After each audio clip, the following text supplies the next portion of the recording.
Hi, my name is Anastasia Padilla. Today I will be talking about how to take your blood pressure, how to do CPR, and how to do a tourniquet. To start, we're going to be taking the blood pressure. As you see here, this here is my blood pressure cuff, and this here is my stethoscope, which is my equipment in order to take the blood pressure. Blood pressure cuffs can come in both kid size and adult size, so you must make sure that you are using the right cuff for your patient. As you see here, we have a child. First, sit down the patient and make sure they are not nervous or anxious, and make sure they have their feet uncrossed. Remember, check for the right cuff size. It could lead to inaccurate reading. Wrap the BP cuff around the arm of the patient above the brachial artery, located inside of the elbow. I'm going to put the BP cuff now. Okay.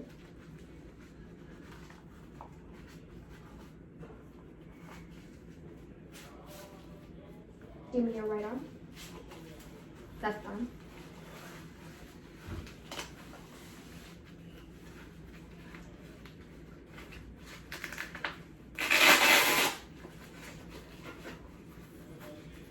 Pull your shirt up. Hold this.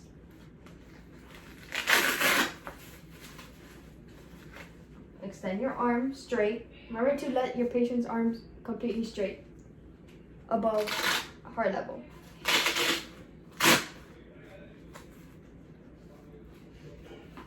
Okay, as you see here, there's an arrow which will be facing right above the brachial artery,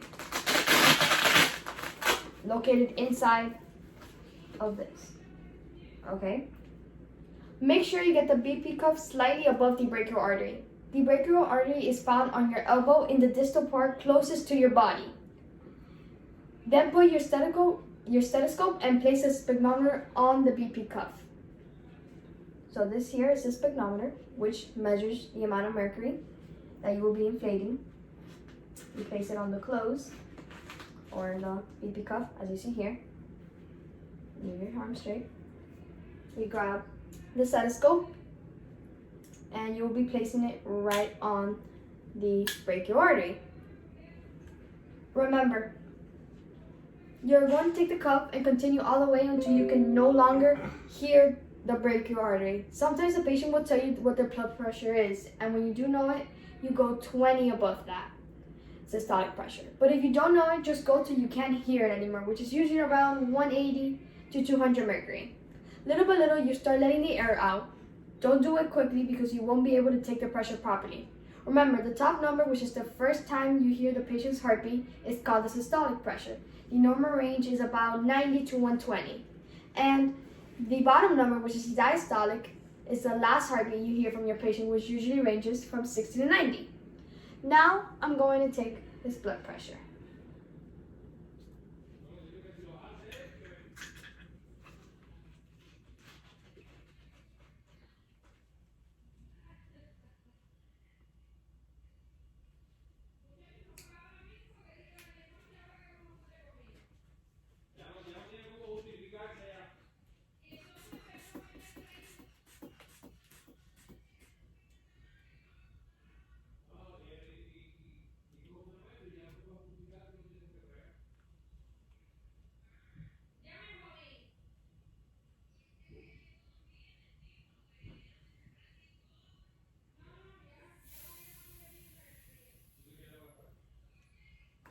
His systolic and diastolic pressure was 110 over 72.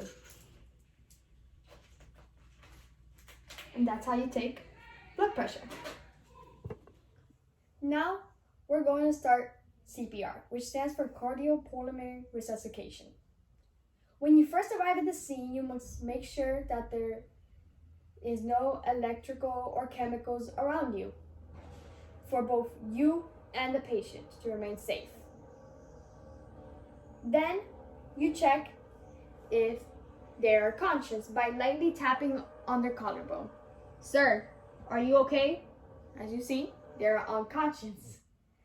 Now you simultaneously check for their breathing and their pulse on the carotid artery, and you check that the chest is not rising or rising, depending. Once you have checked that, you will call someone nearby to go get you an AED and you will call EMS. Once you have done that, you will start compressions of 30 with 2 breaths. For your breaths, maybe you will have a pocket mask available in which you will have a C-shaped form on the pocket mask. Before that, you tilt their head up and put the pocket mask on top, and then you start doing the breaths. To do compressions, you do 30 compressions with 2 breaths. You put your hands over the chest and your body above the chest, and you start doing 2 inches deep of compressions. 1, 2, 3, 4, 5, 6, 7, 8, 9, 10, 11, 12, 13, 14, 15, 16, 17, 18, 19, 20, 21, 22, 23, 24, 25, 26, 27, 28, 29, 30. You do the 2 breaths, C-shaped, 1, 2, and you will continue doing these steps until emergency medical service arrive or someone else can help you out doing cycles of compressions. And that is how you do CPR.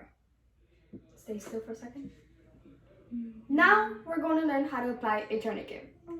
A tourniquet is usually used to stop the blood flow to a wound, as a gunshot, a laceration, anything that affects a certain limb, which can be arms or legs. A tourniquet can be anything from a charger to shoelaces to an actual band that is used for tourniquets, a piece of clothing, anything that could stop the tourniquet, that can stop the blood flow, so that way you do not bleed out. As you see here, I'm going to be using a charger as my tourniquet.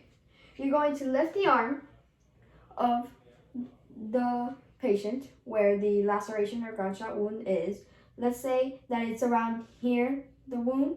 You will be applying the tourniquet on top of the wound, above the wound, not on top. You tightly do the tourniquet, right? And you raise the hand so that the less blood passes through. That right there is how you apply a tourniquet. Sometimes the tourniquet won't work, so you have to continue holding on to this, or you have to do it again until you know that no more blood is flowing to the wound. That way you do not bleed out. And that is how you apply a tourniquet. Thank you.